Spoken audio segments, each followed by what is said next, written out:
Magandang araw mga bata! Pag-uusapan natin ngayon ang Aralin 4. May mga karapatan at tungkulin ako. Nakikita nyo ba ang larawan? Ano ba ang tawag dito? Nakita nyo na ba ang inyong birth certificate? At bakit mahalaga ang papel o dokumentong ito? Tama! Mahalaga ang papel na ito sapagkat ito ang magpapatunay ng ating pagkakakilanlan o ng ating pagkatao. Bago tayo magpatuloy sa ating aralin, sagutin muna natin ang paunang gawain. Lagyan ng check ang kahon kung mayroon ka nito o naibibigay ito sa iyo. X naman ang ilagay kung hindi. Para sa unang bilang, mayroon kang birth certificate. Para sa ikalawang bilang, may pamilya kang nagmamahal at nag-aalaga sa iyo. Para sa ikatlong bilang, nakakakain ka ng masustansyang pagkain. Para sa ikaapat na bilang, nakakapag-aral ka. Para sa ikalimang bilang, nakapaglalaro at nakapaglilibang ka. Para sa ika-6 na bilang, payapa, malinis at tahimik na ang lugar ninyo. Para sa ika-7 bilang, napagbubuti mo ang kakayahan, galing at talinong meron ka. Para sa ika-3 bilang, protektado ka sa pang-aabuso, panganib at karahasan. At para sa huling bilang, malaya kang magsasabi ng nasa loob mo. Ang bawat bata ay may karapatan at tungkulin. Ngunit ano ba ang karapatan? Ang karapatan ay mga bagay na dapat nakukuha ng tao para mabuhay siya ng maayos. Ano naman ang tungkulin? Ang tungkulin ay mga bagay na dapat gawin ng isang tao katumbas ng karapatang tinatamasa niya. Ang unang karapatan ng isang bata.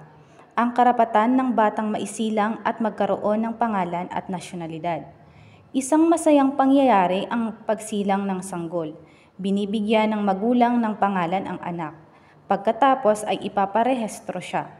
Dito nagkakaroon ng legal na pagkakakilanlan bilang mamamayang Pilipino ang bata.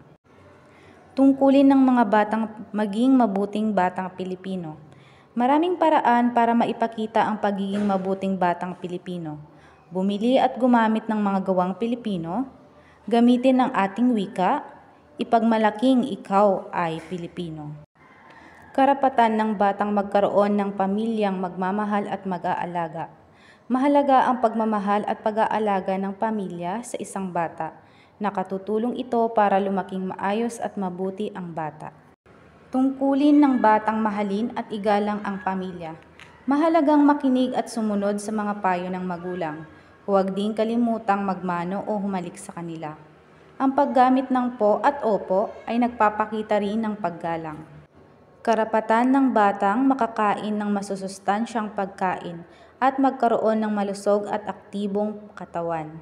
Kailangang kumain ng masusustansyang pagkain ang bata.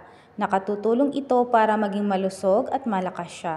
Mas madali ring matututo ang bata kapag hindi siya gutom. Karapatan ng batang makapag-aral at matuto. Mahalagang makapasok sa paaralan ang bata. Dito siya matututong bumasa, sumulat at magbilang. Natututo rin siyang makisama sa ibang tao. Makatutulong ang mga ito hindi lang ngayon kundi sa hinaharap din. Tungkulin ng batang pumasok araw-araw, mag-aral ng mabuti at makinig sa guro.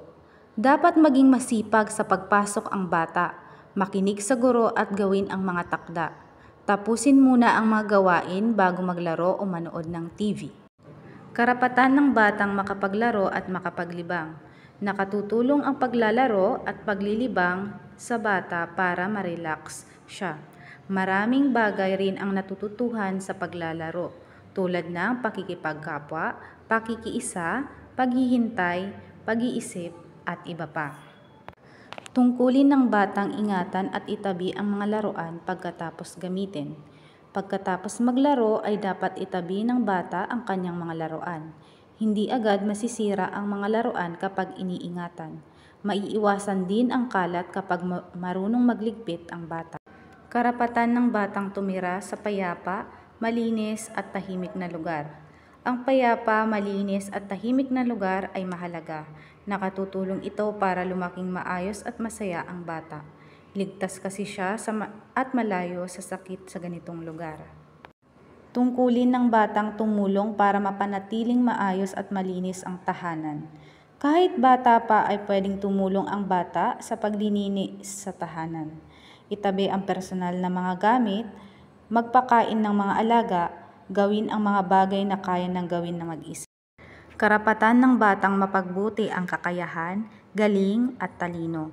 Kailangan ng bata ang suporta para mapagbuti ang kakayahan, galing at talino.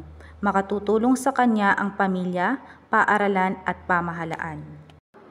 Karapatan ng batang maipagtanggol laban sa pang-aabuso, panganib at karahasan.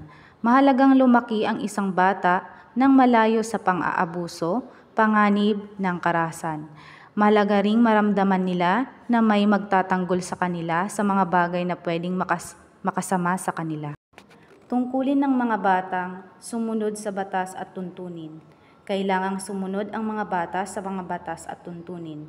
Magpaalam muna bago lumabas ng bahay, iwasan ang pakikipag-usap sa di kilala, tumawid sa tamang tawiran, maging maingat lalo na kapag nasa labas ng bahay.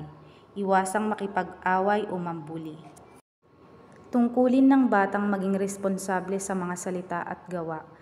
Sa pagsasalita ay dapat maging magalang, tiyakin din na tama at totoo ang mga sasabihin. Tapos na nating talakayin ang mga tungkulin at karapatan ng mga bata. Ngayon ay sagutan ang mga sumusunod sa inyong libro. Maraming salamat, paalam!